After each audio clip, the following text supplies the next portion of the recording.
પ્રશાંત પ્રતાપભાઈ વેકરિયા. શું ઘટના બની છે? ઘટના એવી છે કે 11:30 વાગે ફોન આવ્યો. ત્યાં રેસિડેન્સી વાળા રહેતા હતા ને એનો કે મારા પપ્પાનામાં ફાધરમાં કે અહીંયા આવો એમ, પારસ અહીંયા પડ્યો છે એમ, એને વાગ્યું છે એમ. તો અમે ત્યાં પહોંચ્યા ને ત્યાં બોડી પડી હતી અને મેં ઉછી કરીને જોયું ને તો ઘા વાગેલા હતા સપૂના ને એવા, છાતી ઉપર ને બધી. તો પછી ચેક કર્યું અને 108 ને મેં ફોન કર્યો. પછી ત્યાં ચેક કર્યું ને તો કાંઈ શ્વાસ હાલતો નહોતો, એટલે તરત મેં 108 ને ફોન નંબરમાં ફોન કર્યો. એટલે 108 વાળા આવ્યા અને પબ્લિકનું ટોળું ભેગું થઈ ગયું. પછી જાણ્યું કે શું છે બધું એમ. તો એમાં 4-5 જણા દોસ્તારો ને બધા આવ્યા કે આ માથાકૂટ થઈ છે અને આને કઈ ખબર નહોતી ને આ ભાઈ ભાગવા ગયા ને ભગાણું નહીં અને ઘા વાગી ગયો. કેટલા ઘા? અને ઘા તો એક જ દેખાડે છે અત્યારે, અહીંયા હૃદય ઉપર જ સીધો.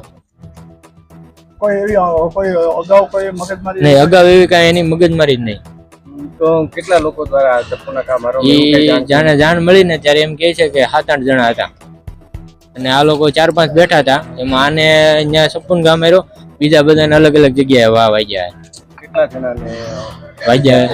ઈજામાં 3 જણા છે. તમારી ફરિયાદ નોંધાઈ ગઈ છે? નોંધાઈ ગઈ.